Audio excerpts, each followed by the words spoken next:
So I'm just cut off that thing where it.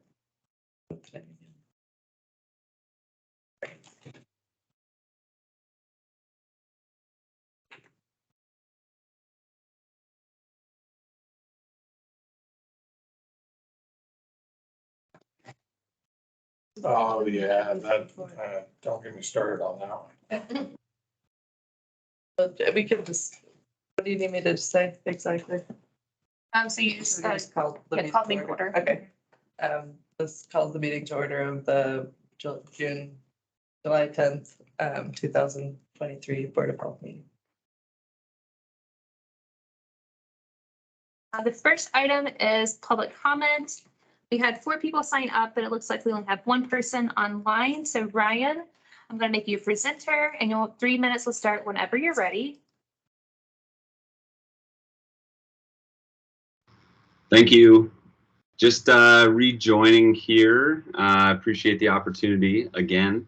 I finally saw it looks like you have in-person meetings, so I definitely will make the effort to be there in person and say hello to everyone. But drawing back on the escapade that took us forever to conquer, the COVID period confronted us with difficult truths, growing by each day that many don't want to believe, but they're becoming impossible to ignore. Pharmaceutical companies and governments colluded to suppress effective early treatments to enable an emergency use authorization for a vaccine that made people and companies billions.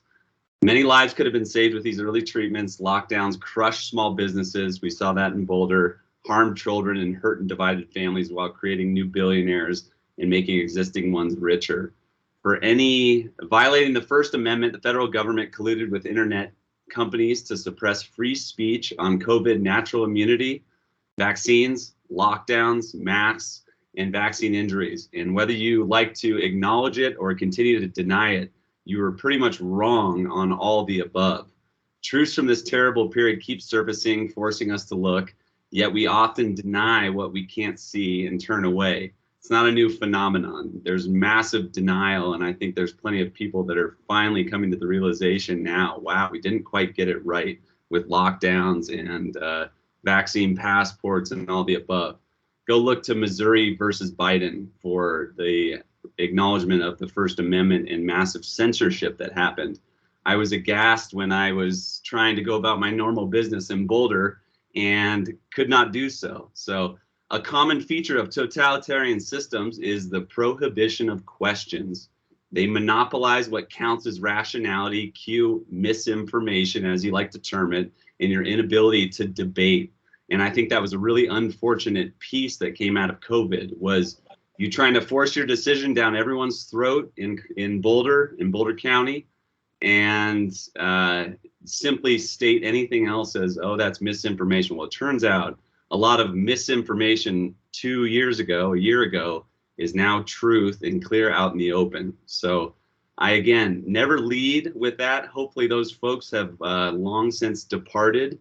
And I certainly hope there's fresh energy and a more clear direction the next time something like this happens.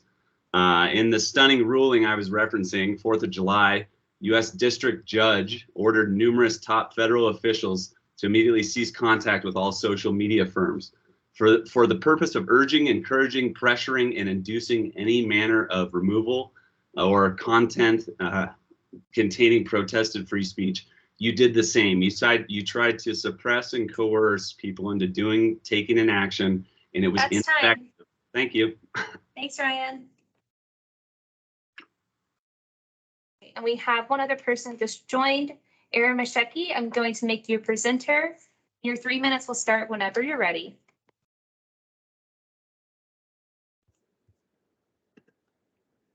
Hi, my name is Erin Meshke. I live in Boulder and represent myself.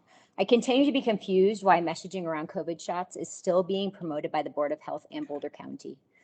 Given the mounting evidence after 2.5 years of availability, COVID shots have shown poor outcomes, increase in illness for those who got them, prevalence of injuries reported to bears, and lack of prevention of transmission or any other benefit. I commented a few months ago about this same issue and have seen nothing change on the website or in community marketing. I think it is irresponsible to continue to push a product that doesn't work and is harming people. especially when we are pushing those products on children, because we have no long-term safety data to show that the effectivity or the impact on children as they are growing and developing. So I ask your office to actually look into real science beyond what the CDC is pushing, because they own patents on these vaccines. And so we have to take a different approach, and the Board of Health needs to actually be about health and the promotion of health for Boulder County. Thank you. Thanks, Erin.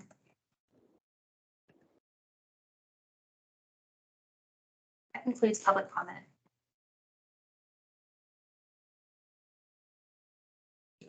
Yeah, I mean, I can read that if you'd like, Landry. Is that okay? Yeah. So, yeah, we just have a little statement. The Board of Health provides the opportunity for the public to share their viewpoints and opinion on public health matters. It's not the policy of BOH or agency staff who are experts in the field to review, vet, or ground in truth scientific evidence. Provide responses to public comments at Board of Health meetings. Opinions expressed by the public should not necessarily be interpreted as accurate if staff or the board does not challenge them.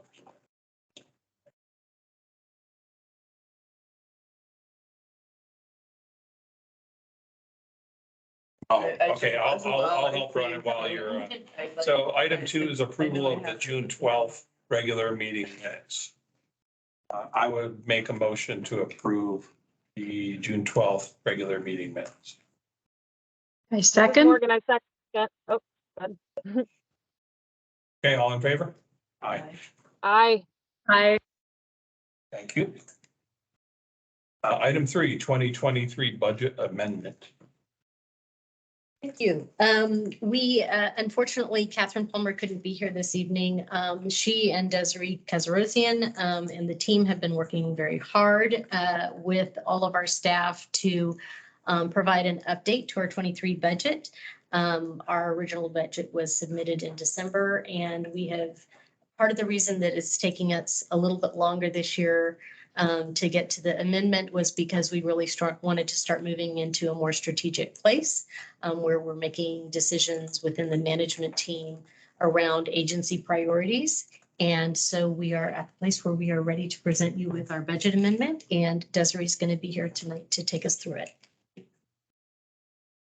All right, go to the next slide, please. So here's the comparison of our adopted and amended budget comparison. And you can see the totals for the general fund and the total expenditures. And if you drop below to the total revenues is approximately the same on the right-hand side. I'll just point out to you on the 2023 amended budget, the appropriation is slightly less and the county tax is slightly more. So we have some county taxes that we have for some programming that was being inaccurately reflected in the Boulder County appropriation that we've now split out and dropped to the county tax line. Any questions on this slide? So that's the main That's the main, reason for the that's the main difference between the shift. first. Yeah, two. the other things are more minor. All right, thank you. Yeah. All right, next slide, please. Here's another slide showing the same comparison. Go to the next slide.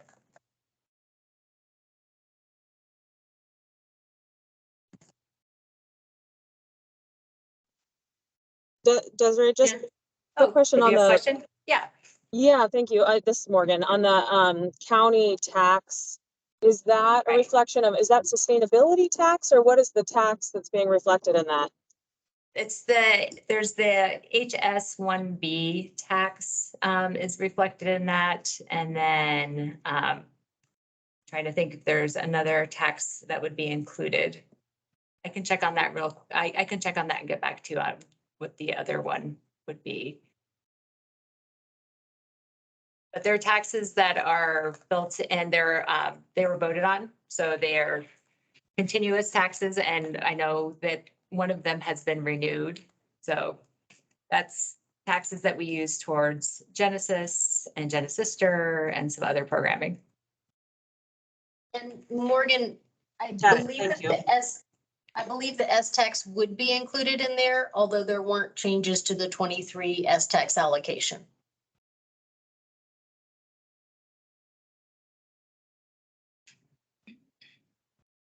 Any other questions?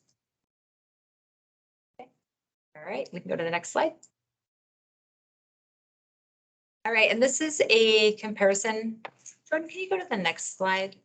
It's Rita's driving. Oh, Rita, I'm sorry. Thank you.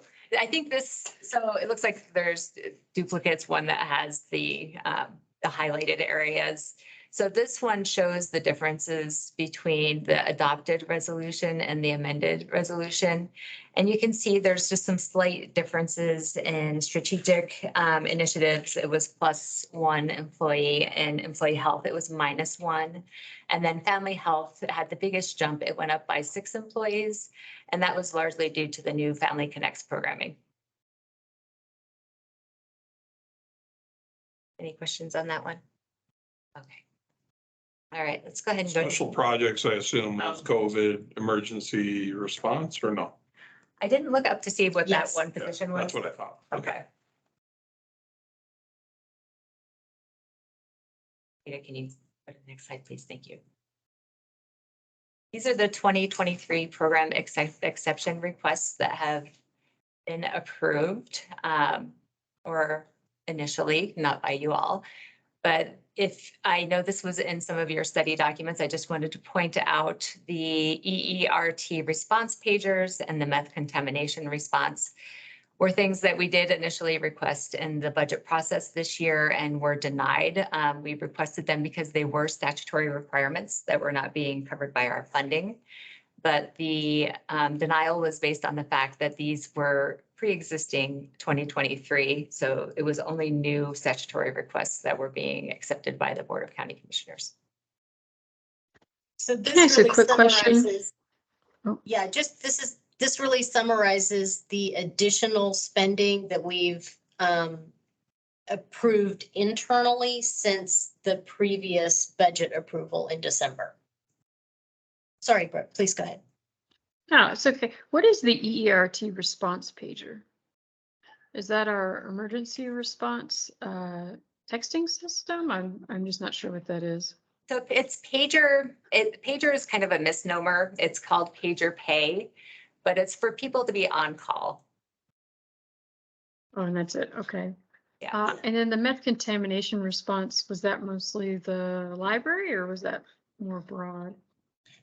So the meth contamination, we were requesting to move one of our staffers from 0.75 FTE to 1.0, really as just needing some extra support to address what we're seeing as a significant shift in meth use in the community that's resulting in environmental exposures and contamination, and creating a pretty complex situation, especially in relation to the unhoused, with working with housing authorities, recognizing that many of the standards and regulations that are on the books really aren't evidence-based in the way that we would like them to be, much more directly tied to human health. And so working with the state and with the School of Public Health to advance research on kind of what those standards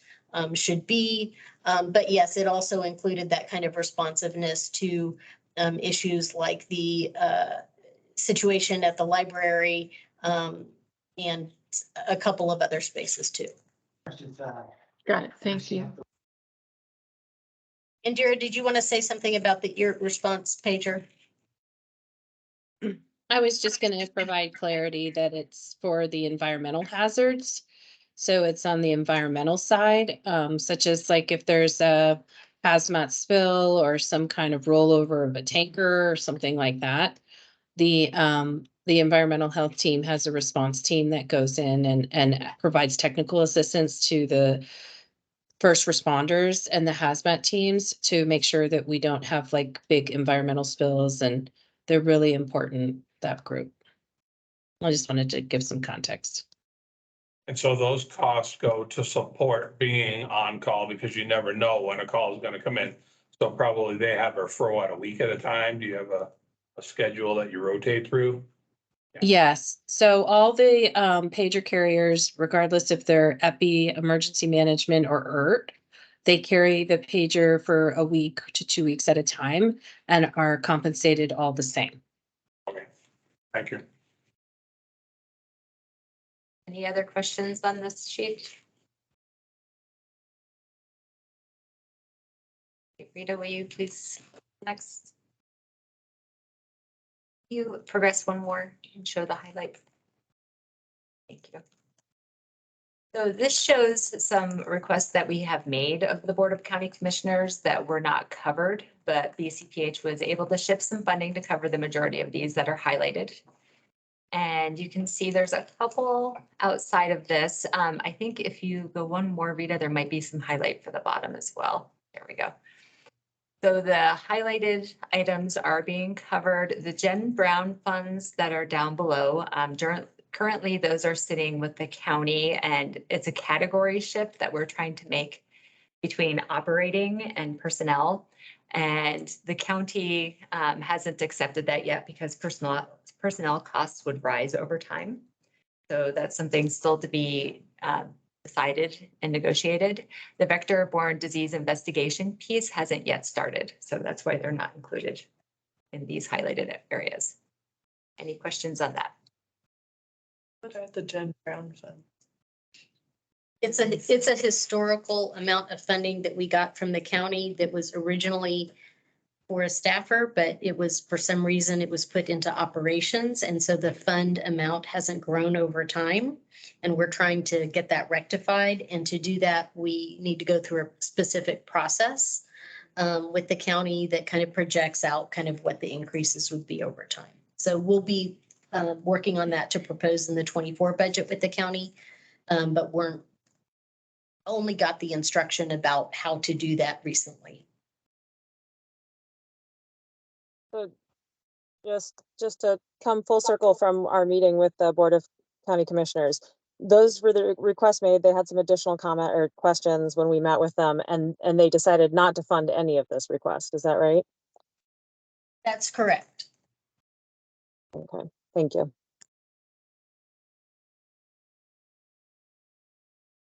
Okay, Rita, will you go to the next slide, please? Here's our fund balance projection comparisons. I know this is a little hard even for me to see. I've been looking at it. So the beginning fund changed a little bit. We had our official 2021 numbers to put in this. So some of these are updated with our 2022 audit numbers.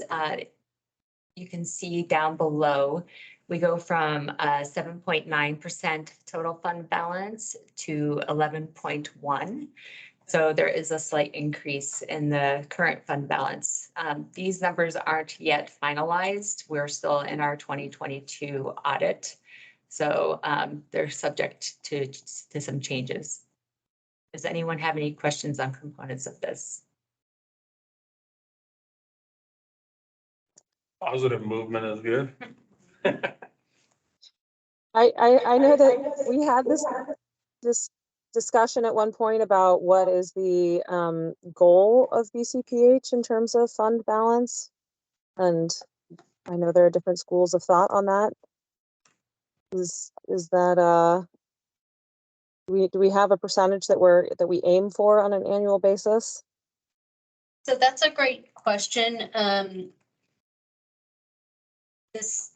Where we are right now is we still have a number of expenses that we are expecting and hoping that the county is going to cover, that we do not have, a final thumbs up, that are quite significant, largely related to the salary increases that the county commissioners approved at the end of last year, and kind of the impact that had on all of the county budgets, including public health's budget, and that we were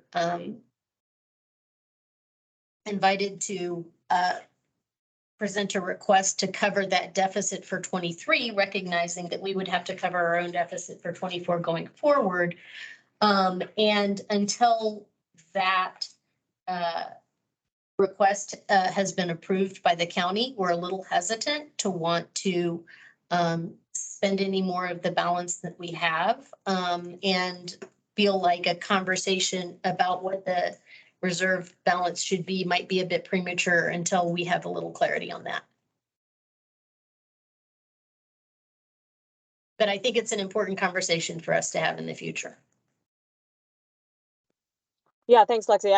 I mean, I know that we had talked about it and it, you know, maybe it's part of that sort of long-term looking at what programs are really essential and how we pay for all of it and the workforce shifting. So just something to keep in mind and for the board also to think about.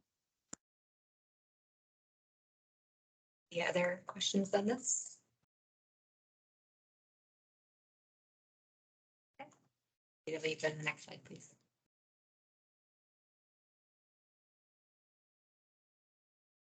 Oh, I just highlighted it. Thank you. So this is the final slide in this part of the meeting. This is, there's shifts currently in ARPA-related funds.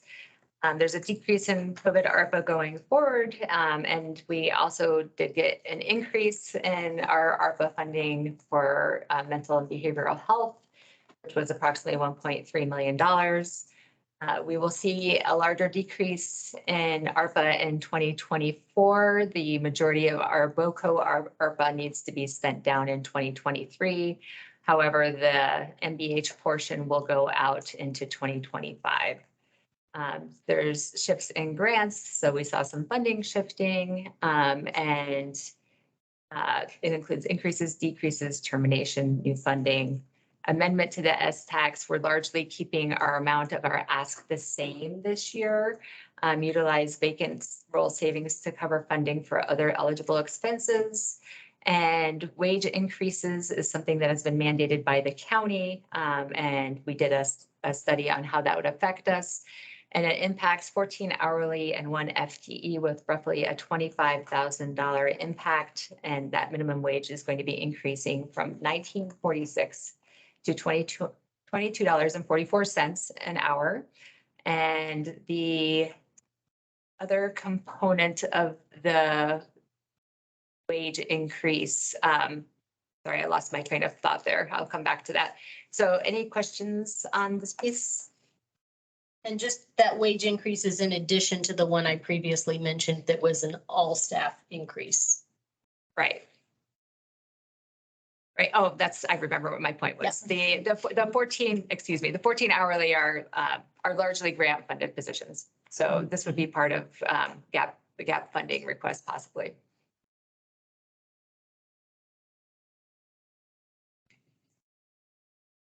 Any questions on any of these items?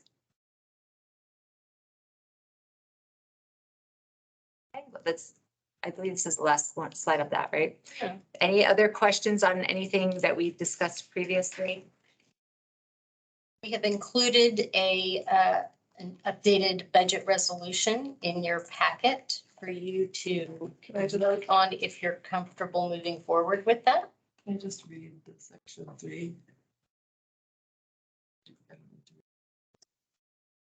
Well, thanks, Desiree and Catherine and Abstentia for all the work that went into this. And this is Morgan. I move to adopt the draft resolution 2023-01. Second, I was going to read it out. Does the president usually make a motion or does the? Oh, sorry, Greg, sorry. I'll make a motion to approve draft resolution 2023-01, summarizing expenditures and revenues for each fund and adopting a revised budget for Boulder County Public Health for the calendar year beginning on the first day of January 23. So this year. And ending in December. Okay. All in favor? Aye. Aye.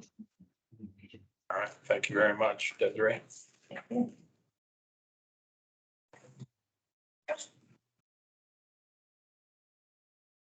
Okay, so we have, you will have noticed that we are working hard to take your request into account in terms of providing you with more materials about the presentation with the director's report so that we don't spend quite as much time during the meeting itself.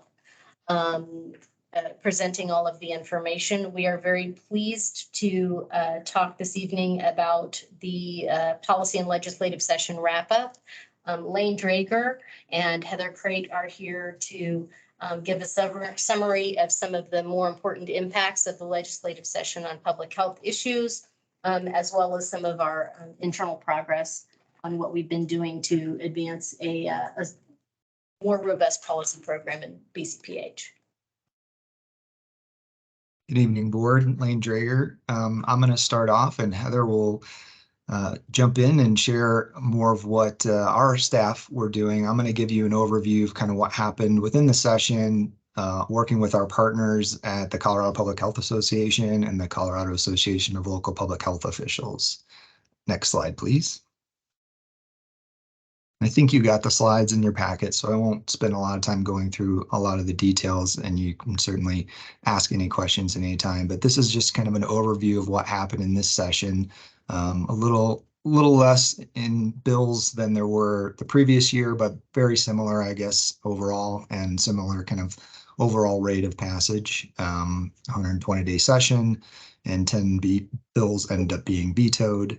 Not I think a ton related to ours, but just that's an overview of all the bills in the session. And then we'll jump into kind of what happened with stuff related to public health. Next slide, please. And so I'm going to jump into areas that both align with our strategic priorities as well as our partners at CPHA and CalFO. So this is some information shared by CPHA in their annual summary. So here's some of the major bills related to behavioral health, mental health, that kind of you can see how CPHA took positions and the ultimate results of those bills. And these align a lot, I think, with information you're going to see or hear later from Heather too, that our staff worked on many of these same areas. The last sort of summary are some gun control, which kind of fits into I think some of the behavioral health stuff, but there was a suite of gun bills that were introduced that also passed that will hopefully address some of the gun violence issues that we've been experiencing. Next slide, please. I'm confused. Did the House Bill 1167 pass or fail? That's listed twice. 1160. Passed and one where it failed. Oh, I think that's my bad of not. I was trying to redo the slides. Let me go back and pull up the. I think it passed.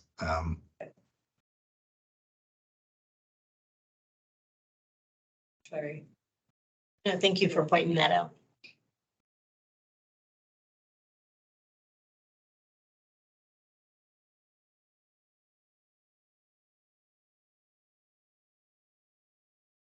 $1167 support and passed.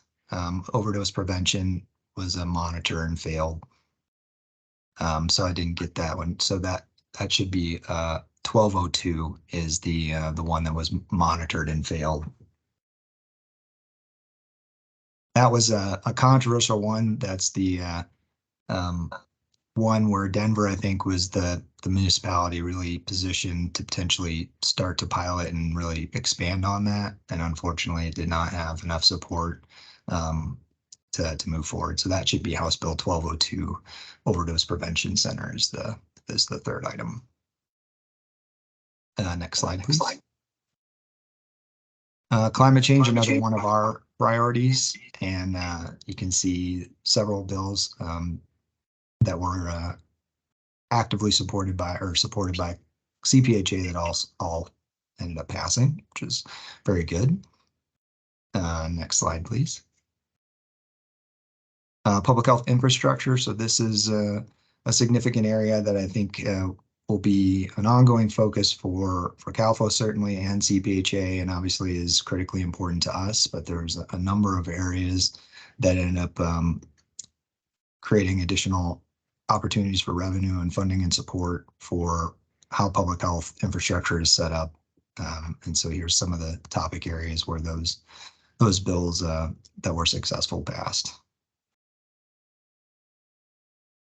Next slide, please.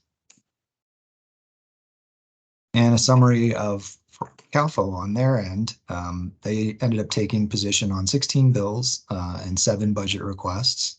They had 12 support positions and 11 of those 12 bills passed.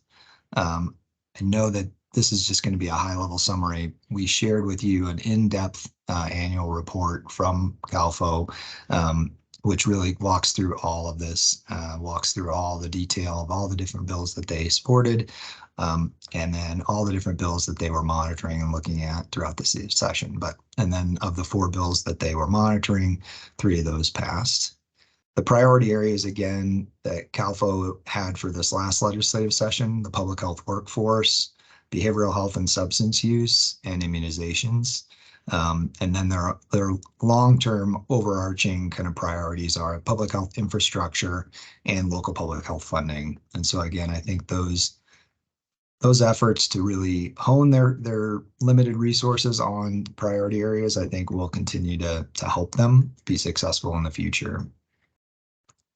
Next slide, please.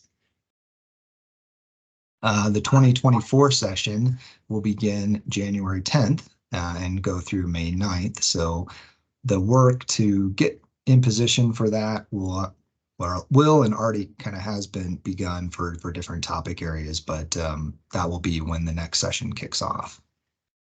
And Heather, I'm going to hand over the reins to share kind of the details about what we did as BCPH staff for various areas. Thanks, Lane. So I wanted to go over, well, first off, good evening, board. Heather Crate, they, them, theirs, and I'm the Community Health Division Manager, along with Lane, working to support policy within BCPH. So first, I just wanted to go over some of the steps that we've taken in this past legislative session to grow our work with policy. You all, as Board of Health, adopted our 2023 legislative priorities. We worked with y'all to identify your board member interests, try to coordinate better, some engagement with legislative work that was coming up. We did work, Lane and I, together to develop a BCPH policy work group. We had an internal bi-weekly standing meeting during the legislative session, which was something new for us. And that was open to any staff who were engaged in or interested in policy. Staff attended kind of on a rotating basis based on what was coming up, but we did see overall staff participation really increase this year around legislative activities. We created our own internal tracking system for bills, similar to kind of the tracking that Lane just showed you from CalFO. So we specifically actively tracked over 50 bills, including different timelines, our agency position, staff point person, what the outcome was, how we were engaging with the bill. Staff took an active role in advocating for over, I think, right around 30 bills. So that's either providing talking points, written testimony, speaking, providing testimony, or signing on to letters of support. We participated in the CalFO and CPHA policy committees. We participated in the Boulder County Human Services Policy Committee meeting and the Climate and Environmental Policy Committee meetings. Those are both hosted by the BOCC policy team. One cool thing that we got access to was that the BOCC policy team got the commissioners to pay for us to have an account to online resource called State Bill Colorado. Basically, it's a comprehensive legislative bill tracking service, so we could just type in a bill and get all of the info in one spot instead of having to click through all the state websites.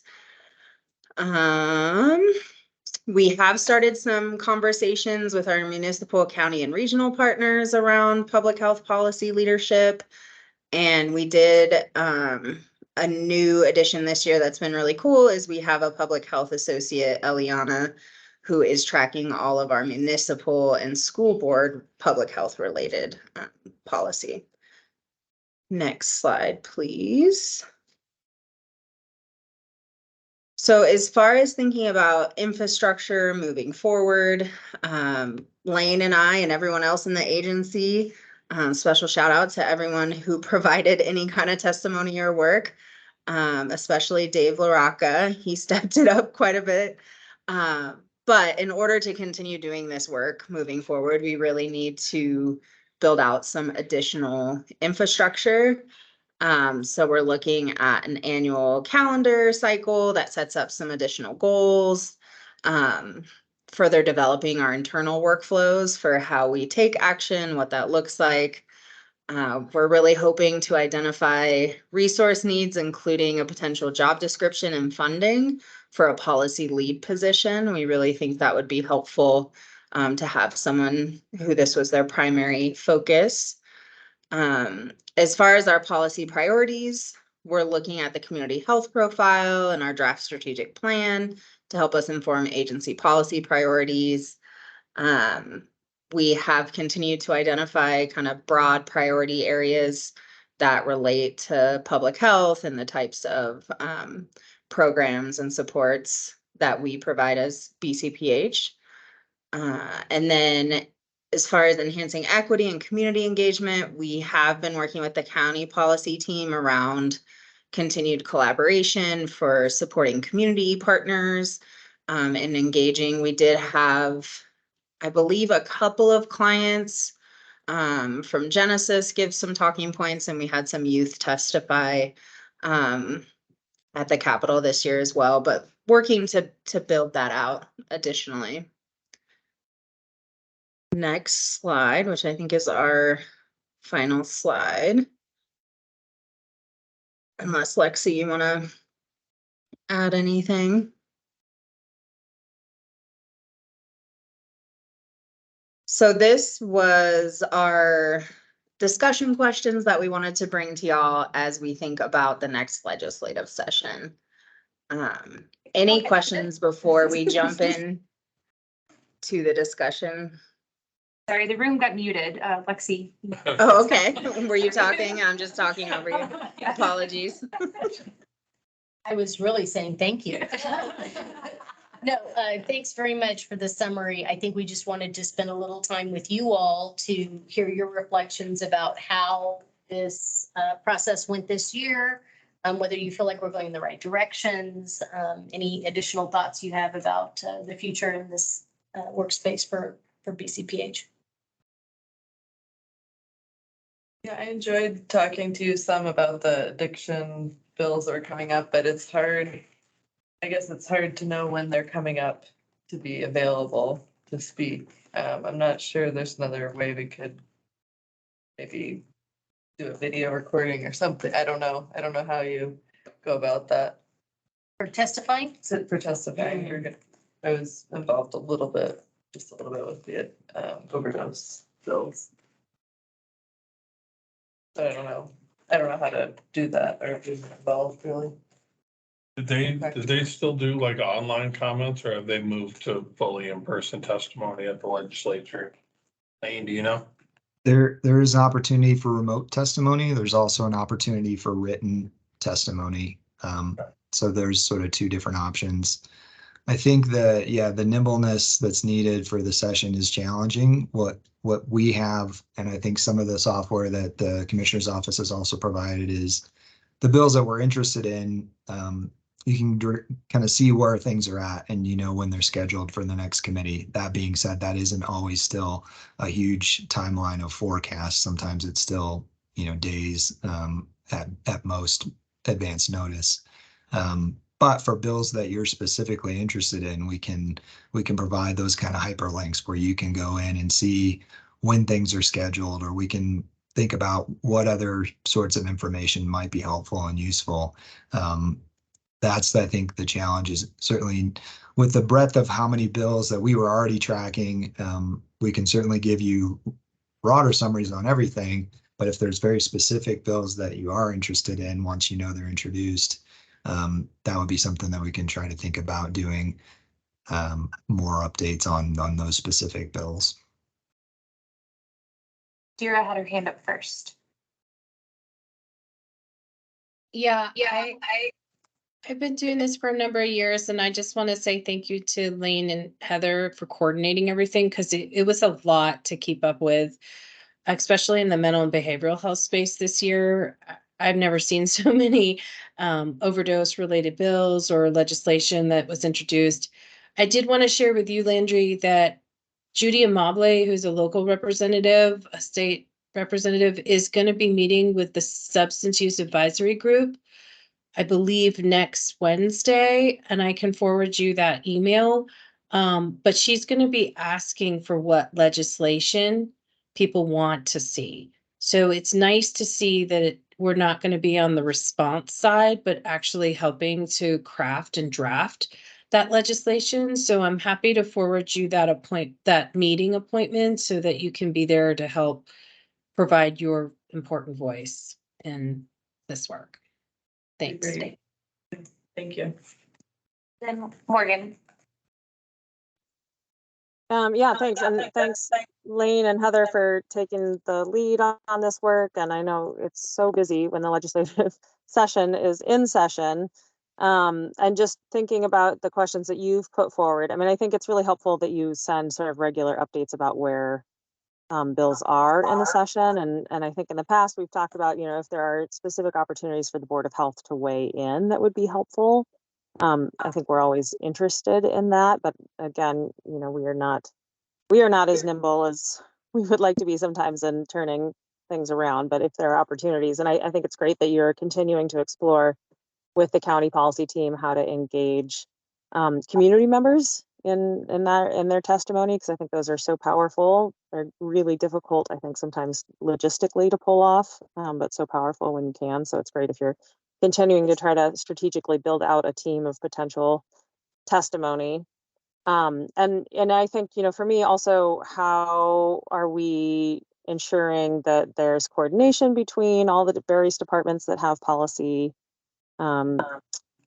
work that they're following? How are we coordinating that between departments and thinking about if we have our own lead from the department that we're staffing and paying for, how does that, where do those funds come from? And then thinking about how do we make sure that policy is a key part of our strategic plan, and where every element that we're trying to impact, what are the potential policy goals that we have, and how can we be more proactive in pushing those forward? Yeah, thanks, Morgan. I would say for the coordination piece, the BOCC policy team definitely helps with that.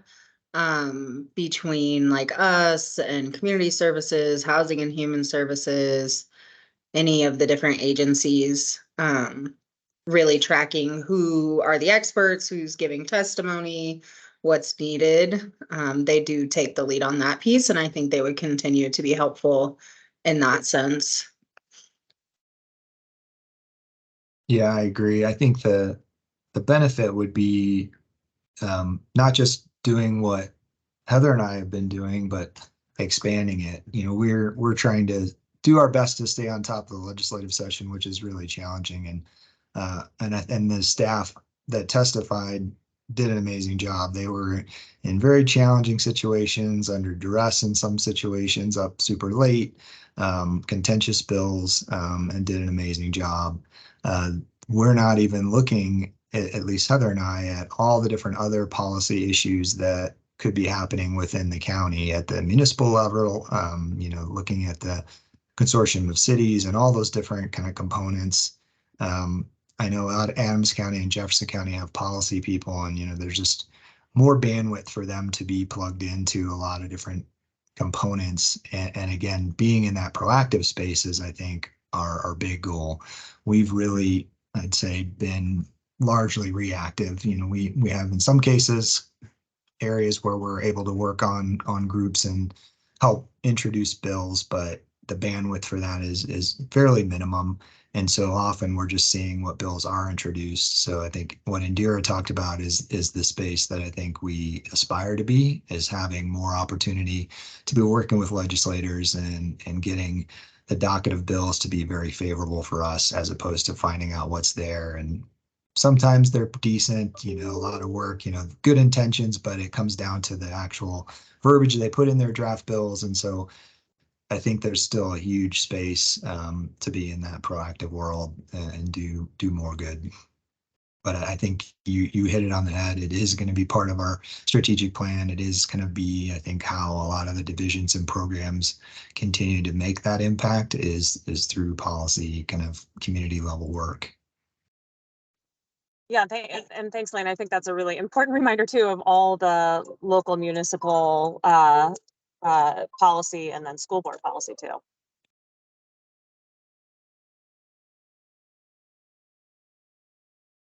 Yeah, I mean, I definitely support the concept of somebody dedicated, a staff person dedicated to tracking, coordinating, and so especially if you're talking about expanding beyond public health, the tie-ins with like a public works to a health.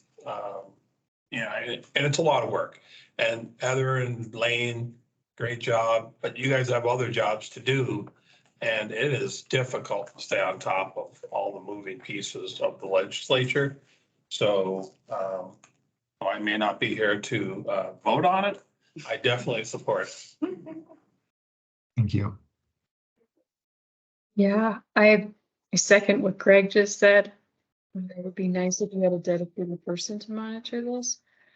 I really appreciate it. I do feel like we stayed a lot more informed this year than we have in the past, which we're very thankful for. So thank you. But yeah, it would be even better if there was a full-time person that could monitor it all the time. Thank you, though. We agree. We're glad too that we had our public health associate. She did a lot of the tracking as well and helped us keep our tracking system up to date. So definitely a team effort, but I'm glad we have just growing interest too in policy across the agency and how that can be helpful in our work. Yeah, and I think in the outcomes to gauge the success, I think that's a tough thing to measure when you don't have a dedicated employee working on this. I think that if you had a dedicated employee, then you could be more proactive with some of this instead of just being completely reactionary. And at that point, I think you could have some better measures of success there. But I think it's a pretty tough thing to do with just people doing it part-time.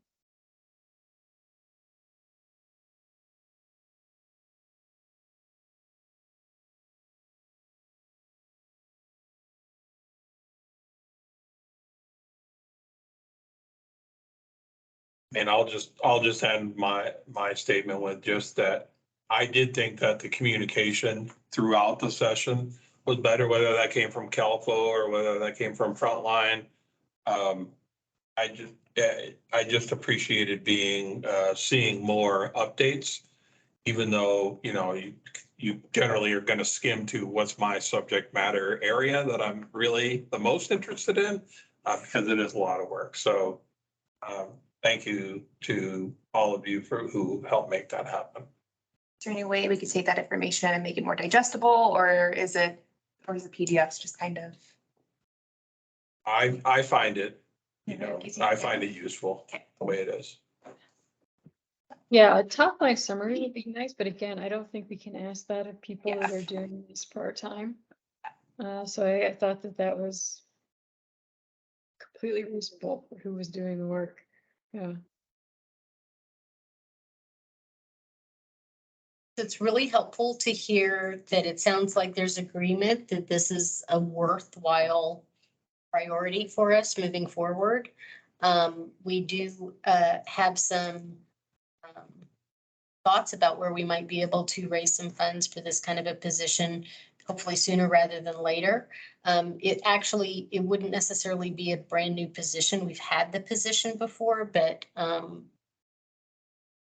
had to kind of reallocate the space for other priorities. And we'd really just like to recapture that function in our agency as we continue to kind of come out of COVID and recover and build stronger. That'd be great. Yeah, I would really support that too. Yeah, it's interesting that with policy, especially the advocacy around policy, a lot of jurisdictions, including Denver, look to Boulder County, especially Boulder County Public Health, because of, you have that support from the commissioners, right? Whereas in a lot of jurisdictions, it's like, oh, no advocacy for or against unless it has a direct operational impact on our budget. Well, in public health, I mean, that happens, sure, but that's the whole kind of point is we're trying to move toward these improved outcomes that generally require policy. And, I'm jealous that you guys get that kind of freedom, but you still need the resources, right? So I would definitely, encourage you to push back hard and often in terms of, if you meet resistance to that request. Well, I know you mentioned being more active as a board. I don't want to slight what you already do. We don't take for granted that we have a Board of Health that supports the work that we're doing and allows us to engage in this policy work. And we know that that is not common across the board. We know we have peers, exactly like you described, Greg, that do not have that support or even given direction to not have any action in those areas. So I don't know that you maybe know that all as a board, but it is not that common. So we very much appreciate the support we have of the board for staff to do the work that they've been doing. Definitely.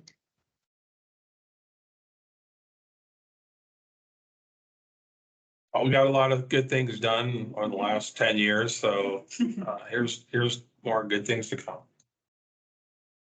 Here, here. Thanks. Okay, thank you very much. Our next agenda item is an update on the strategic plan and the FIP. All right, I will kick us off. My name is Rachel Mintel. I'm the health planner in the strategic initiatives branch. Please introduce yourself.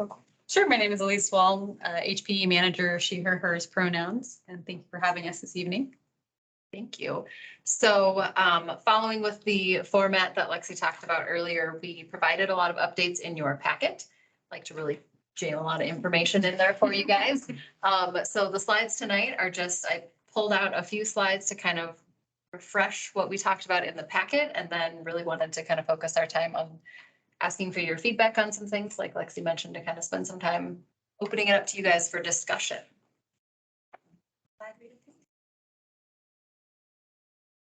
I feel back. Yeah, I have the order wrong. Okay, perfect.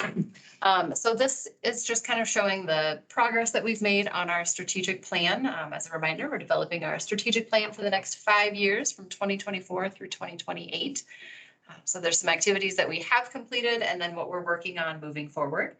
So some really exciting things so we do have 6 strategic priorities, and 4 out of the 6 work groups started meeting recently to work on the goals and objectives for those strategic priorities. We did modify the timeline a little bit to account for some delays that we had just in getting the work groups going due to staff capacity and scheduling and kind of just getting the work groups working together. I was maybe a little aggressive in my initial timeline of wanting those to be finished earlier. So we have adjusted some things. Originally, we had planned to have our final strategic plan, the entire document done by the end of the year. We'll have the draft done by the end of the year, but it's looking like our final document won't be ready until the beginning of the year, January, February. We also developed our stakeholder engagement process and developed a timeline for that. There was more information in your packet, that information. Upcoming activities. So really the next couple of months are working with our strategic priority work groups to develop those goals and objectives, get some feedback from community partners. The end of August is when we are hoping our goals and objectives will be drafted, the final draft. And then we will be working on getting feedback from our supervisors and staff at Boulder County Public Health in the fall. We'll also start working on some of those additional components of our strategic plan. sustainability plan, monitoring, evaluation, and learning plan, just some of those other pieces that are going to help round out the entire document. So that I read it. Moving on to our public health improvement plan. So again, some activities that were completed.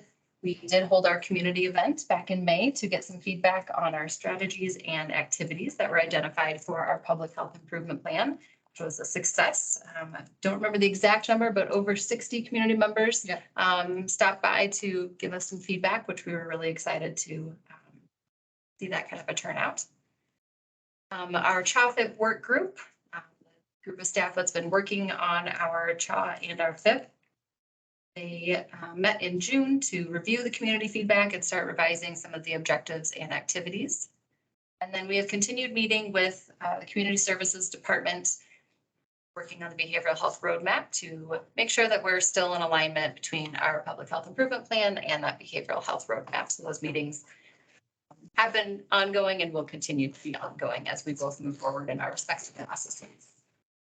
So then moving forward in the next few months, we'll be finalizing our community health assessment. That's just getting kind of our final review of it now. The CHA-FIP work group is going to be finalizing our FIP and the action plans, and of course, celebrating the success of finishing this process and developing our plan.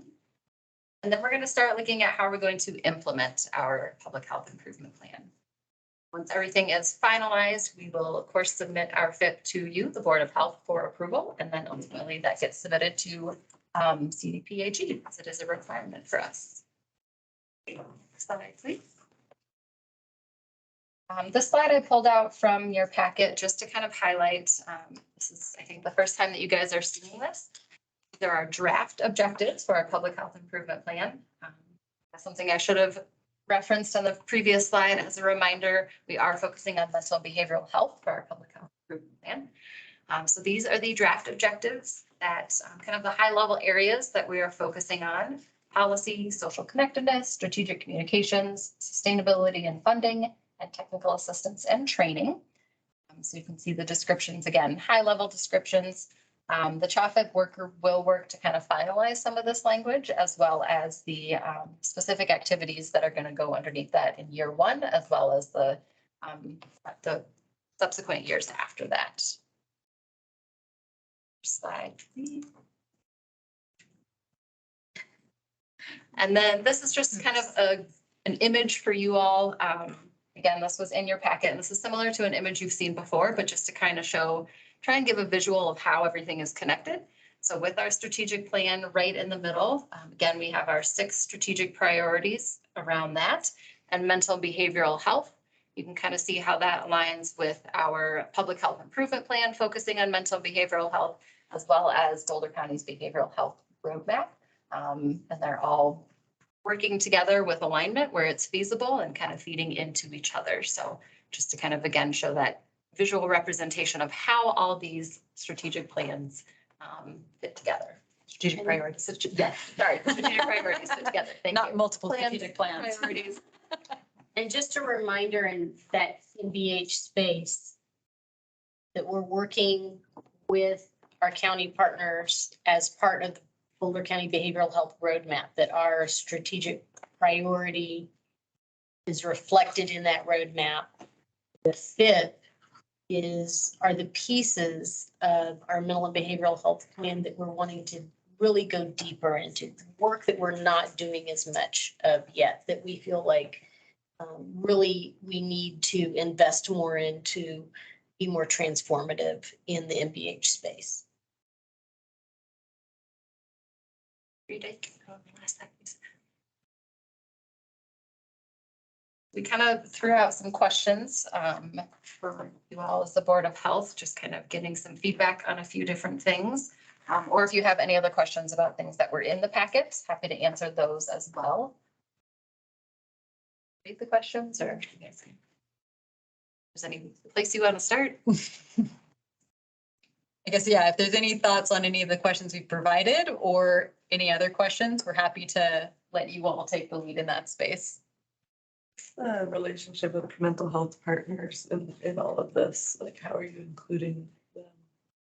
Mental Health Partners, the organization. Yeah. So they are one of the community partners that have been engaged in the behavioral health roadmap process overall, Okay. which is largely where we've sourced, not largely, almost exclusively where we've sourced our qualitative data from. So they've been kind of in that umbrella of broad community partners that have been engaged in both the behavioral health roadmaps process and therefore funneled kind of into our process as well. Does that help answer your question? And that's very high level. Well, and I'll add on if it's okay. Just operationally, we work with MHP a lot. We have harm reduction staff who are placed at MHP. One of the things that's nice about the way that the roadmap is laid out is that it gives public health an opportunity to really be transparent about saying, this is kind of our work and kind of the limits of our work. And this is where we would want other partners to step in. And so MHP does an awful lot of service provision, which really is not public health's charge. We really are trying to stay focused as much as we can in prevention, harm reduction, and what is it? Prevention, harm reduction, and Early early intervention. Yeah. Is that helpful? Yeah, and what is the relationship with Clinico and with regard to that too? Clinica, great question. I would argue it's fairly similar. Yeah. Yeah, I mean, in that, to Lexi's point, Clinica has primarily, and please anyone jump in if I'm misspeaking, has primarily been focused on that direct service, which again, to Lexi's point, we're trying to be clear in our FIP / strategic plan, clearly delineating the roles of like, what is public health sphere of influence versus how are those partners being incorporated into the county's broader behavioral health efforts? But I will say there are also some spaces where you see more collaboration. So for instance, I mean, MHP, Clinica are, very interested in supporting the community and having access to naloxone, for instance. And so, how do we coordinate on training? How do we coordinate on distribution? How do we make sure that we are spreading the resources to the right populations collectively as a group? And I guess one final thing to add is that I believe at least both Clinica and MHP had attendance at our community event, both in kind of staffing tables for the community as well as providing feedback in that initial community feedback gathering session. Go ahead, Kel. Yeah, I'd like to add to that a bit too, is that, I mean, we all basically said it, but I think there's a part where how do we map out those linkages with that space, right? There's referral linkages. There is training pieces like Lexi mentioned. While at the same time, sort of like Lexi said, keeping what is public health's charge in that. And I think we're looking at the county's roadmap in that team, which has a significant amount of resources to help sort of facilitate some of those linkages as well. I mean, that spectrum is huge, right? And there's a lot of work being done. And so it's about, being able to look across that and see where there's linkages and where we back off, or we would need to go forward more and that type of thing like that. And so we're not down that path totally yet. I think this is part of this effort, is being able to understand better those spaces. And so we can work smarter and focus resources in a smarter way, not to be just disjointed with those other folks.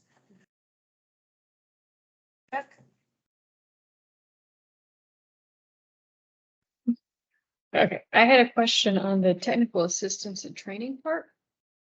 So do you all envision that being similar to what they were just talking about in Denver with the mental health outreach to schools?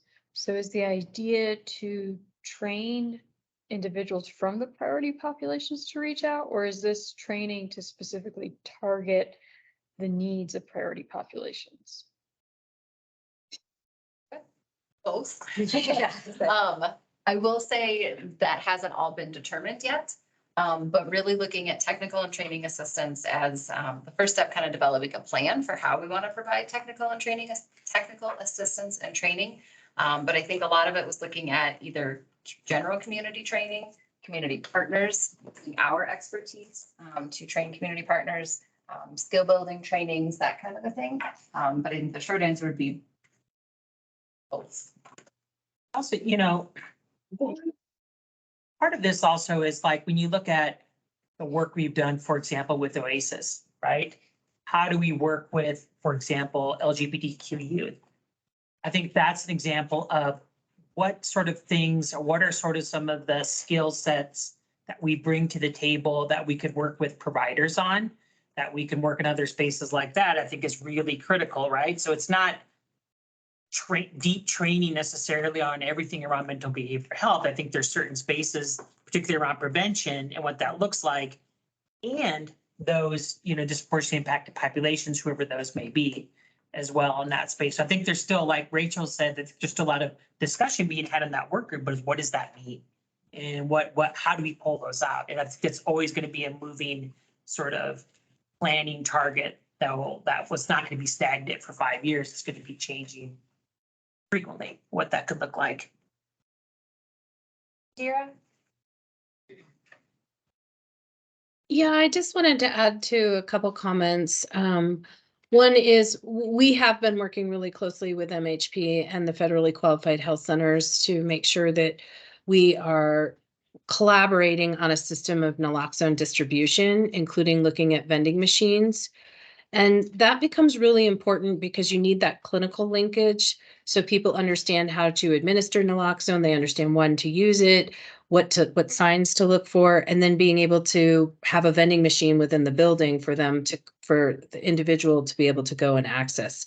It helps to reduce all those barriers, and it really meets our equity goals.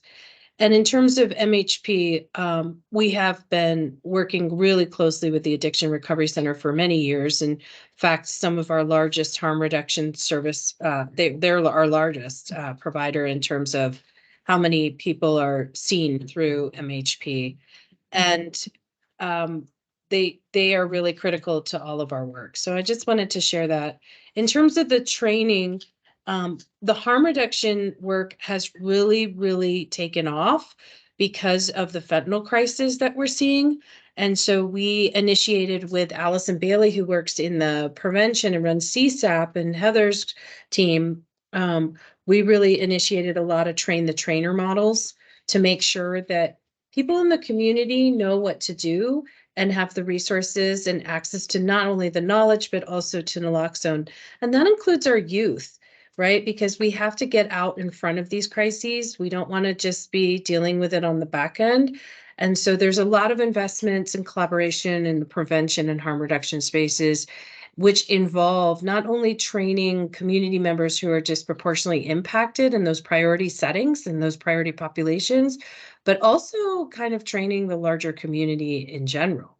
There's a lot of stigma against people who use drugs. There's a lot of sometimes people just don't understand. There may be a lack of empathy that the community is, not really understanding because they're maybe coming from a place of privilege.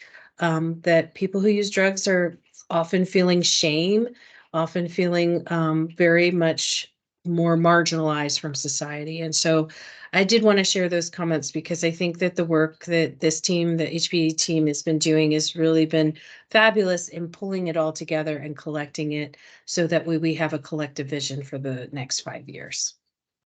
That's really helpful. To follow up with that, I guess to get really concrete, as probably many people know, the X waiver is gone. And I've been surprised at how many providers at Clinica are not willing or open to prescribing Suboxone. And it's certainly been a battle that I've been taking up at Clinica.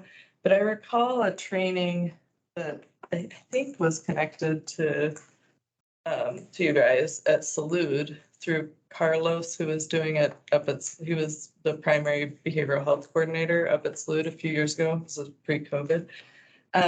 But I think that would be good too, to have a program where you go into the health centers, because without that X waiver requirement, now any doctor, but it's primary care primarily, can prescribe Suboxone. So the barrier has been dropped, but people aren't prescribing it. So I think doing another training, raising awareness And I'd Yeah. be thrilled to hear what the progress is on vending machines, because we could benefit from having a vending machine. and some Yeah. training. I was just at a meeting today and I learned that the state health department got $20 million to purchase naloxone. So we're gonna probably just see lots of vending machines and naloxone flowing more freely in the community, because that was a barrier, not having a consistent, flow of It's naloxone. expensive and It's you need a expensive. prescription. Yeah. It's a pain in the butt. Yeah. And I think you bring up a really good point, Landry, around training, just for healthcare providers. And I think Kelly was mentioning this too. And that is, a lot of training has to be done with healthcare providers. And I know that we are working closely with the consortium to make sure that they are, because that's kind of what they do, to make sure that we can get some training within the community. So I think excellent points. And I do feel like this is we've kind of taken an approach with harm reduction now that the community has to be part of the solution. We can't just run a works program and pass out naloxone. The community actually has to be engaging and be part of the solution, because the drug supply is changing. It's changing not for the better. And because it's not a consistent drug supply, it puts people at risk for dying. And so we want to prevent that. It means the community has to be engaged in everything that we're working on. I agree. Happy to chat more. I just want to do a time check, Jordan, to see how we're doing on time. Okay. Yeah, and I hope that what you're starting to see, especially in the fifth objectives around policy and connectedness and strategic communications and sustainability and funding and technical assistance and training, is really some very kind of strategic shifts. Those things are not about programs, right? They are applied to the range of work that we do in the MDH space. And they also are intended to kind of support this bigger vision of like, how do we activate the community? How do we get the community involved? How do we recognize where there are resources in the community that if we're, providing data to them, that really helps them to do their jobs and step into the space, all for, an aligned vision of the work. Getting, into that proactive policy space, recognizing that mental and behavioral health interventions don't look the same to every community. I mean, the Indigenous community has very different ideas often about what supports mental and behavioral health than other populations. So just really trying to break open some of those more tactical approaches and some of those assumptions that we have.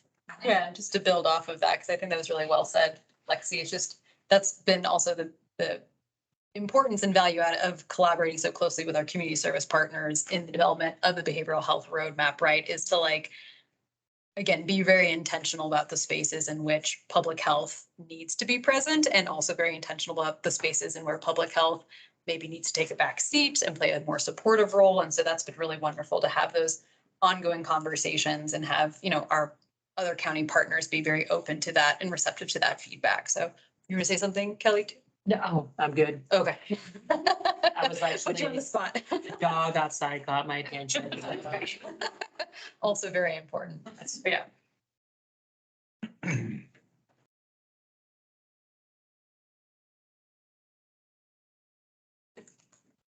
All right, so continuing on our bi-monthly tempo, you should expect another update in September. And also, if any of y'all have any questions, particular for Rachel and Elise, feel free to reach out to us, right? I mean, this is, I think we feel that this is an agency plan and people have to have buy-in. And that includes from y'all to our regular staff, right? Including frontline staff and things like that. You have to see yourselves in this space, and that's what we're trying to accomplish. Thank you all. Please don't hesitate to reach out. Like Kelly said, if you do have more questions, we're happy to chat. Thank you. Yeah, thank you.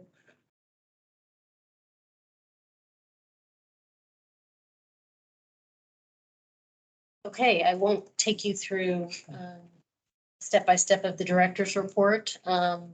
Did try to include responses to some of your questions from the last meeting, particularly Brooke's questions about, I think it was Brooke, about the difference between the Healthy Kids Colorado survey and the work that St. Vrain does, which is quite a different process with difficult to compare materials, and also responding to Lindy's questions about vector control, kind of clarifying where public health's role is and where we are on that. And you probably saw in the last week that we did do a press release that we did identify West Nile in the mosquito population recently. So, and we happen to have Lane here. No human cases yet. I think we have had some human cases. Correct me if I'm wrong, Lane. Not yet this year, not Not this year, identified. okay.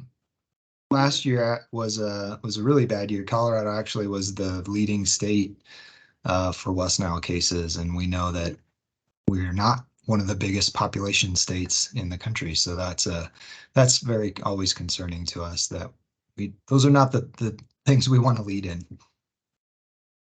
And I think there was also some questions around the mosquito district, which I'm happy to share at least a high level overview.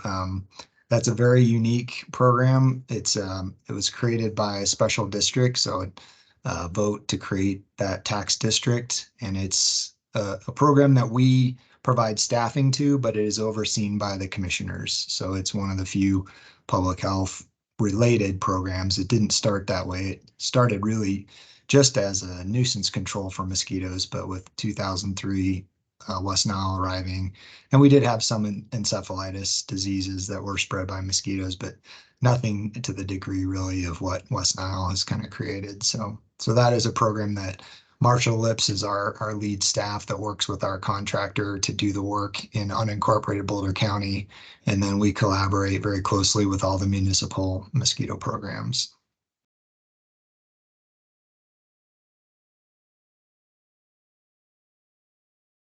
Elaine, I'll preface this by saying I was on Nextdoor. Somebody was complaining about this spraying and not being notified. And so I ended up, I think, at the VDCI website or whoever they're called now. Yeah. But I looked at Boulder County and I didn't see any notifications of previous or future. And so is that something that the cities control within their jurisdiction? They do. So we do put all of our information. So there is a Boulder County page on VDCI, who is our contractor, as Greg mentioned. They also work with nearly all of the municipalities. So, and they all do notifications. They all, I think, also offer, like we do, voluntary shut off for people who do not wish to have that control. The adult control specifically, they're all still getting the larval control, which is the bulk of what we do. But yes, they all have sites and do the similar things where they're sharing their spray schedules. Longmont, I think this will be the first week that they start adult control. So there has not been adult control in Longmont yet this year, even though their numbers have been very, very high, but that is going to start. We've been in contact with their new program manager and kind of has shared the concern. One of the things that we use to assess risk is called a vector index. And so that has been very high this week in the Longmont area based on the abundance of Culex mosquitoes, which are the ones that spread West Nile to humans. What do you use to spray primarily? It's largely a permethrin. So I'm happy to share a lot more detail on that. We have all the information on our website, so I can get that to the board, but it's challenging. Greg mentioned Nextdoor, again, Google, you can find anything, and even just looking up permethrin doesn't necessarily give you what we do in mosquito control, because it's also used in many agricultural applications at much higher concentrations. We're trying to kill mosquitoes while they're flying versus applying it to crops to kill much larger insects on contact or have any residual. Our spray is not a barrier spray. It's not a long lasting. It's really hitting that night when the mosquitoes are out and active. And so again, it's at nighttime. So when you hear next door complaints about killing all the pollinators, we don't spray during the day. But weed control and agricultural products, they spray during the day when pollinators are present sometimes. So yeah, it's definitely the least favorable, I think, or most contentious component of the program, but it's also one of the smallest components of our program.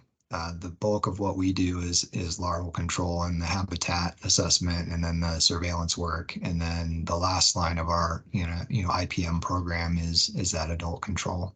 And there still is a component of nuisance control. That's the origin of the district, and we have a survey going out again this year to assess, that this is still kind of the direction that the residents are still interested in having. So there is still a component of nuisance control. Put signs up in Thomasville, Rick. What's that? I've got enough welts on my ankles and I'm all legs for it. to verify It's, the Longmont hot. It's going to be bad everywhere. I live, just south of Boulder in Jefferson County, and usually don't see much mosquito activity, and it's already been pretty bad near me. And we're just at the beginning of July, so we are pretty concerned about what this year shapes up to be.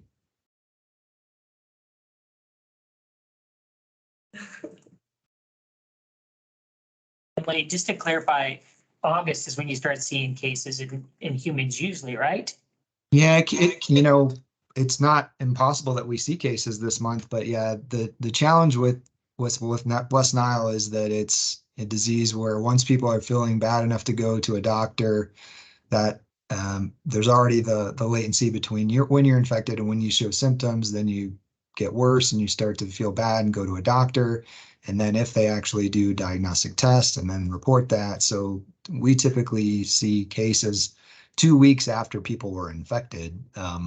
And we're still not at as high a risk as we will be into August and possibly even to September. So we'll still see cases that we get reported to us into October and later.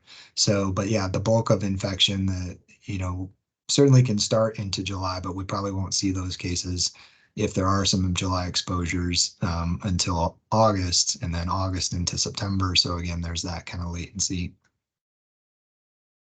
And also malaria has been spotted. Not here, so please don't make sure that that's clarified. We do not have the mosquitoes, and we currently don't have a habitat, although this summer is producing more humidity than I think I've experienced in my 19 years in Colorado. But yeah, we do not have the mosquitoes to support malaria in Colorado, but it has been acquired in Southeast US.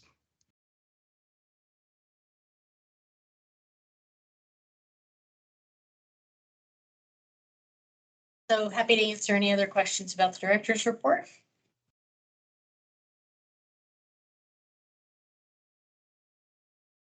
Are all the links good, like to navigate? I know you're having issues like pulling it Yeah, up. no, it's fine. I don't know. It made me reinstall, Adobe. Got it.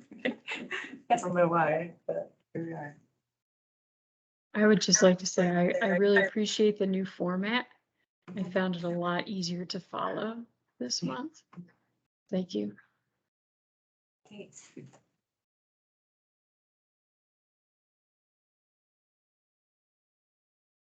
This is good. Okay.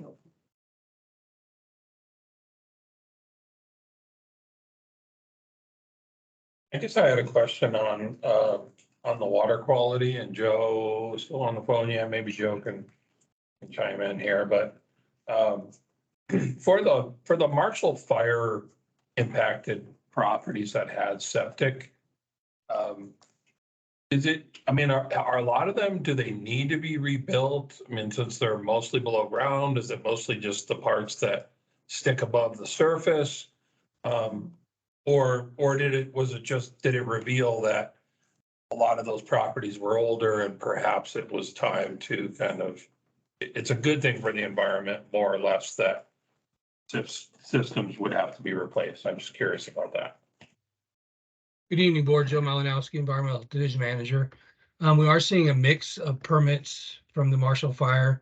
What we're finding is a lot of the homes that may even had a permitted system are wanting to expand the footprint of the home or add an accessory dwelling, which the county is approved for these rebuilds, which does entail expanding the septic system, which requires they come back to us for a, an actual review of a complete new septic system or addition to what they already have. We do offer just to be able to hook to an existing system that's approved, but it seems like most folks are opting for changing the footprint by adding bedrooms or even, again, an accessory dwelling unit. Okay, good to know. Thank you. You're welcome.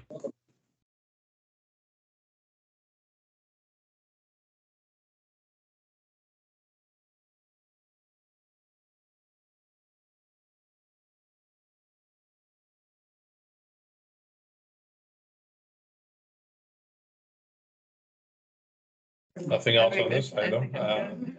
Item 7, old and new business. I had a question. I saw an email today from OPHP, our friends at CDPHE, and I saw that Jeff Zayak is the interim director at Jefferson County. Is that because of that long, since Don Comstock resigned? I mean, has they been out with a health director ever since, right? Happy for Lane to take this question, or if that's not appropriate, I will do my best to answer it. I think I can answer that. Yes, there's not been a permanent executive director since Dawn's departure. Okay. I think they had a shared leadership model. Yeah. For a while, and There was. the recruitment process was taking a while, and it's just, I think it's taxing for the staff. Yeah. Yeah, it was really to provide that relief to their senior leadership team and some continuity, and then hopefully a much smoother transition for a new executive director, which the Board of Health has announced a final candidate. Oh, okay, good. So it is short term. Yeah, Hopefully. I was curious. Hopefully. Kind of interesting. Well, short term now. So, that's good. I'm sure that shared leadership model will also become the shared burnout model. I have, for the budget study sessions, we're looking to have it roughly an hour to an hour and a half before the August Board of Health meeting. I was also sent an email to the Board of Health members of that, if that will work. We just wanted to reduce the amount of meetings, but it kind of adds a meeting before that. So we can kind of play around with it. And I'll just get your availability and start planning that. Or if you would rather, yeah. Well, Yeah. Okay, got it. Okay. There's some hesitancy. Okay. We had some thoughts on the August meeting. Okay. Yes. Go ahead, Brooke. oh no, it was said that we had some plans around the August meeting. Okay. Uh, Reach out to us. Okay. We'll Okay. do whatever you need to do. Okay. The application for Oh, yes. the next Board of Health member is now live. Yes. Through August 11th. Yes. Do you have any applicants? It just happened. Okay. Yeah. You can count the minutes. Yeah. There are people just chomping at the bit. Yeah. Refreshed. Yes. Are we good? I'm good. All right, move to adjourn. Item 8. Time is 6:59. We did well. Thank you all. Thanks, everybody. Thank you.